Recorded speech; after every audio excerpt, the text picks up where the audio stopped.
Tonight, an emotion-charged ceremony sees the Bungala people receive recognition of their traditional land ownership. And together at last, the Port Pirie Golf Course and BH Community Club joining forces. This is Southern Cross News with Fraser Goldsworthy. Good evening. After years of court battles and petitioning, the Bungala people have been officially recognised as the native title holders of land on the Eyre Peninsula. An emotional ceremony was held this morning to recognise the occasion and remember those who fought for this day.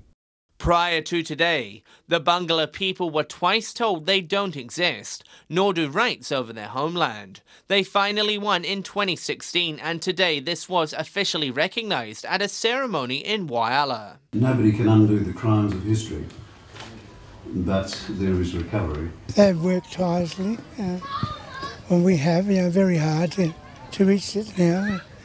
And we're just so happy. Bungala elders were presented with copies of a document confirming their native title. Today was also a celebration of local Indigenous culture.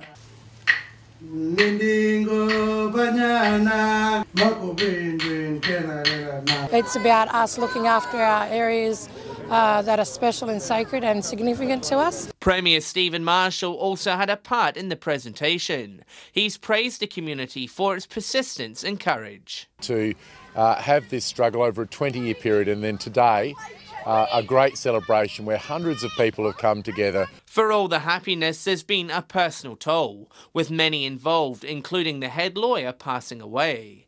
Because of this, elders say today is tinged with some sadness. Showing a few tears is for the elders of all the families that we've lost, in Bungala. Youth were a key part of today's events, with some of the next generation taking part in a land sharing ceremony. Many of them understand today's significance. The land is very important to Aboriginal people and we need to respect it. We came here to go see the Bungala people and how the elders were back in the days. John Hunt, Southern Cross News.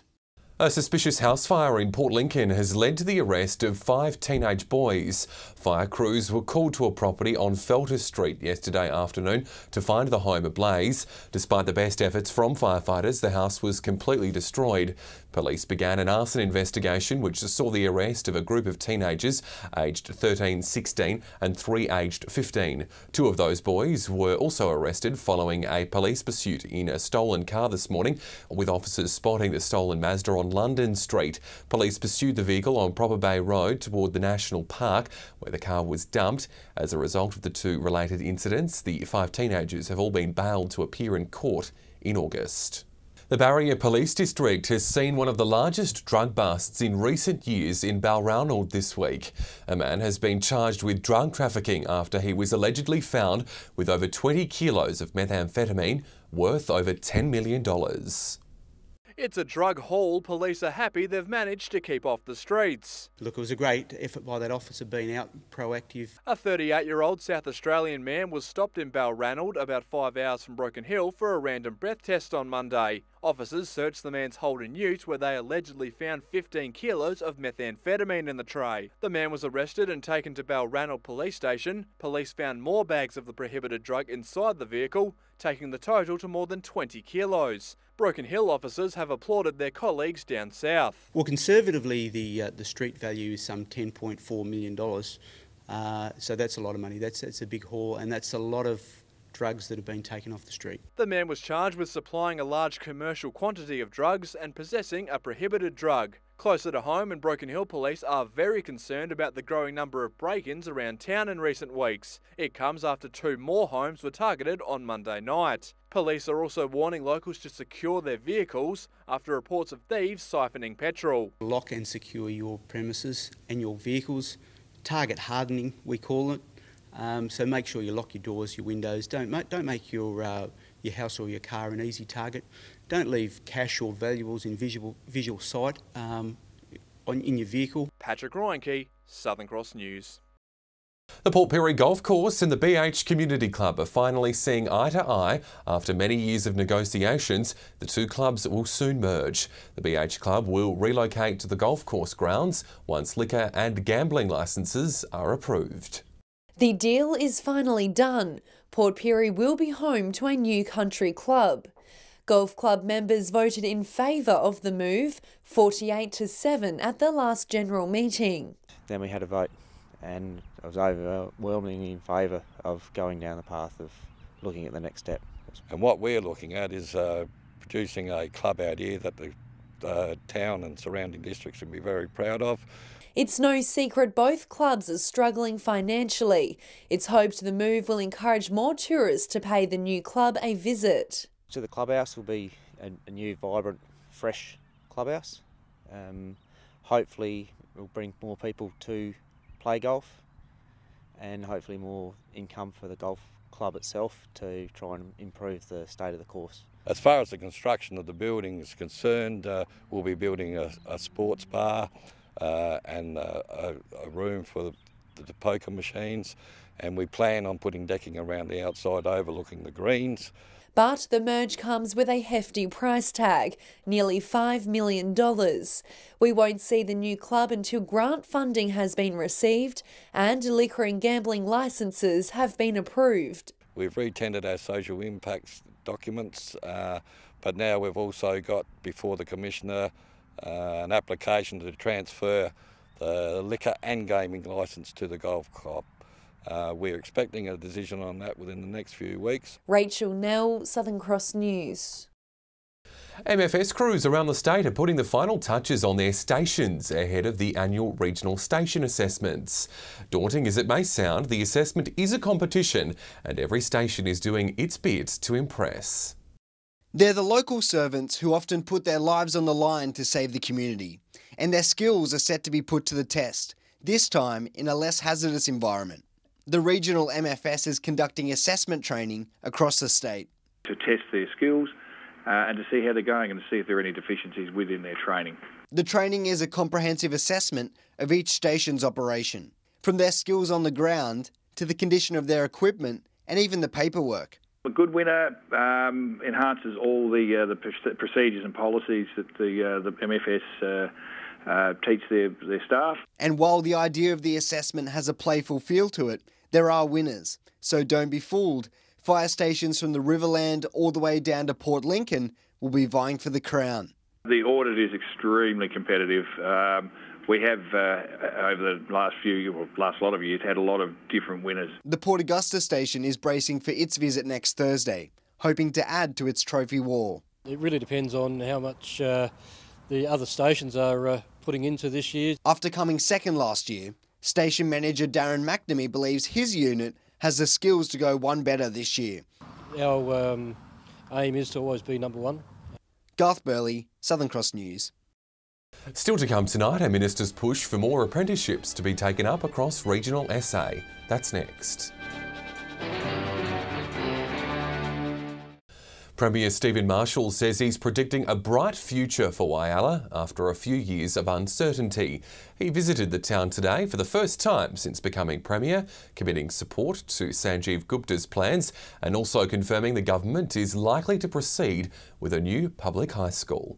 Visiting the Steel City for the first time since winning government, Stephen Marshall was a busy man. He met students from Samaritan College, officially launching a new program focusing on healthier communities. The initiative gives 5 areas $50,000 in funding for projects that'll help the fight against chronic diseases. Making sure that we can deal with the risk elements of preventable chronic diseases. He's predicting healthier times for the city too. As Sanjeev Gupta formulates his plans for SA, he's found a friend in the Premier. While details are being worked out, the Premier says his discussions have been positive and he believes Whyalla is in a strong position. They're working furiously within the GFG group to do the due diligence for the expansions that they're envisaging, but I think there are very exciting times ahead. The other big state government elephant in Whyalla's room is the proposed new 8 to 12 public high school. It's an issue dividing the town over whether it's needed. While the new government will undertake consultation before building, the Premier says they're supportive of the concept. We're still committed to the schools expansion that the previous government talked about. We want what is best for the people of Whyalla, and we've got a we've got to conduct that consultation in a respectful way. John Hunt, Southern Cross News. Meantime, the Minister for Industry and Skills, David Pisoni, has stopped in Port Augusta on a tour of regional South Australia, engaging with industry and trade leaders. The discussions centred around skills shortages, which the Minister believes can be fixed by rebuilding the lack of apprentices in the state. Apprentices plying their trade on the job. But the last 4 years have seen a heavy fall in the number of young apprentices on the tools. It is dire. We're on a very low base at the moment. Since the end of the 2014 financial year, the number of apprentices has dropped by an alarming 60%, which the state government says has had a big impact on industry and trade. It's allocating $100 million to mend the problem, along with $87 million from the federal government. We're committing to 20,800 new apprentices and trainees over the next 4 years. Minister Pisoni is meeting with local employers around the Upper Spencer Gulf to hear ways on improving the conditions for apprentices, and more importantly, ways to keep apprentices in country South Australia. We want parents to understand, we want those students at school to understand that there are many career paths that will start with an apprenticeship. The Minister says the introduction of a flexible apprenticeship program into schools will identify students who are interested in undertaking an apprenticeship and give them the opportunity to leave school at Year 11 if they wish. He also wants to see a more balanced gender ratio in the apprentice workforce. We also are very keen to see women moving into those traditionally male-dominated apprenticeship areas. Garth Burley, Southern Cross News. An on-the-road program to empower Australia's regional young women is headed for the EP. Project Empower will travel over 20,000 kilometres across rural Australia to promote leadership and gender equality opportunities. Hitting the road to empower the next generation of female leaders. It's all about connecting young women with leadership opportunities, educating about equality and supporting country kids in their education. The program aims to visit 600 young women in South Australia alone and will visit the Cummins, St Joseph's and Port Lincoln High Schools next week. We know there are so many amazing young women across South Australia, so we're really looking forward to hearing their thoughts about issues like gender equality and encouraging them to be agents for positive change in their communities. The program is part of the not-for-profit organisation Country to Canberra. One Port Lincoln student says her first-hand experience has helped boost her confidence. So it really just helped me build my confidence and know that, when you're standing in front of people, that they're always willing to listen. And it helped me, probably most with my speaking. Young Eliza says the program coming to Port Lincoln is an amazing opportunity. I think it's going to be absolutely amazing for girls in Port Lincoln and surrounding districts to get to experience this, because it's not that often that you get it firsthand. Casey Trelaw, Southern Cross News. Still to come tonight, the popular Kalatumbi Festival to return once again. Details next. The Fam Hotel in Port Pirie, which opened for business over the weekend, is already proving to be a success. The hotel plans to set up a brewery later this year as an homage to its past. The Fam Hotel, it's Port Pirie's latest taste of Adelaide. Tea and coffee house, we've got the 101 bar, we've got the Lane and we've got the Garden bar. The hotel is boosting the economy, hiring local bar staff, baristas, waiters and chefs. By the time we're finished, I think employ about 25. That'll be part-times and casuals. The historic hotel has been renovated and now features an iconic bar and entertainment space. Built the hotel in 1904. Around the same time, he bought Nash, his brewery from Solemntown, and he brewed his own beers on here and won first prize at the Royal Adelaide Show. The hotel is now crafting its own beer, which dates back to the late 1800s. So we named our first beer that we brewed Nash 101. Our brewery's called 101 Brewery. With 29 different beers and ciders already on tap, it's also planning to brew up 3 of their own beers. Nash is going and we'll probably create a few stouts and probably some ales for summer.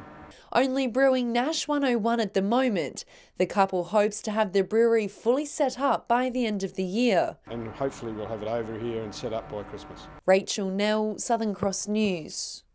Well, Tumby Bay looks set to add another splash of colour with talented street artists again next year. Pending new funding, it's been confirmed the Colour Tumby Festival will return to the seaside town in April 2019. Splashes of colour to return to the walls of Tumby Bay. So for those who enjoyed last year's festival, they can finally lock in plans for next year. The caravan park, for instance, was getting phone calls from travellers literally the week after the last one finished, requesting to book for a weekend that we hadn't even set the date for yet. So there's a lot of interest in it. While the dates of April 12 to 14 are locked in for next year, there's still some financial hoops to jump through. A lot of people don't realise that our Tumby Bay Progress Association basically fully funded last year's event to kind of prove that it was worthwhile. So we'll be looking for corporate sponsorship and help from all over really to get this up and away. The colourful festival will run on a similar format, but it's hoped next year can involve some junior artists. I know Sean Juddy Roller is very keen to hopefully work with the school a little bit. This year's event saw a pool of extremely talented artists, including local James Pedler, and there's a chance more homegrown talent could paint the town's walls. I think if there's artists that are interested, I think they should pretty much do what James did and present a portfolio, and we'll take it from there. Casey Trelaw, Southern Cross News. Time now for Fuel Watch. Here's Patrick. After weeks of fluctuating prices, it's been relatively quiet at the Bowser for most motorists this time round. Starting with unleaded, and there is only one red arrow on the board. That belongs to Port Lincoln, but thankfully it's only a minor change. The rest of the Spencer Gulf seems to be holding steady. While it remains on 155, Port Augusta is about 2 cents cheaper, and Port Pirie and Kadina are both hovering around 149. Here in the Silver City, things are green. How long it lasts is anyone's guess. The price has dropped by about a cent and is now in the low 150s. Adelaide is on the downward cycle once again, averaging around $1.31. To diesel now, and Port Augusta has dropped by a cent to join Port Lincoln on 153. Whyalla has had a bad week, jumping by almost 4 cents. Port Pirie has managed to break even, while Kadina has seen a decrease. Broken Hill is the best performer on the board. Diesel prices have dropped by over 6 cents around town. Adelaide is also seeing a bit of green. The price is also down by 1 cent and currently sits on $1.45. Now remember, these prices are the regional averages and they do not reflect any one particular outlet. If you happen to find a spot that does sell unleaded or diesel for cheaper, let us know on our Facebook page. We'll stay with us after the break. Amy's along with all the weather, and the sun was out across our region today, Amy. It certainly was, Fraser, making it a lovely day around the Spencer Gulf. I'll have all the details next.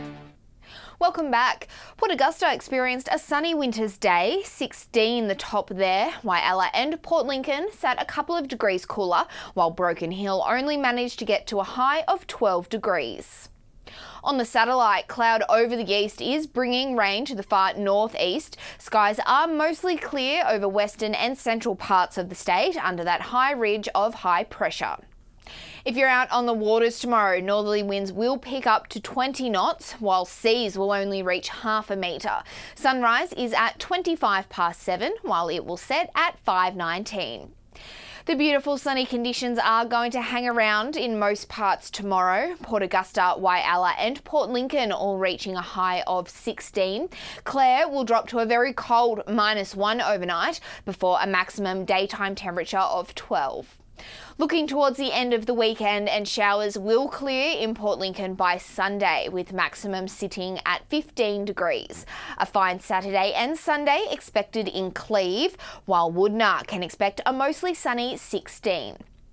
Nothing but sunshine predicted for Whyalla, hitting tops of 15 over the weekend. Similar conditions expected in Port Augusta, with showers clearing in Kadina by Saturday, and the fine conditions extending into Sunday for tops in the mid-teens.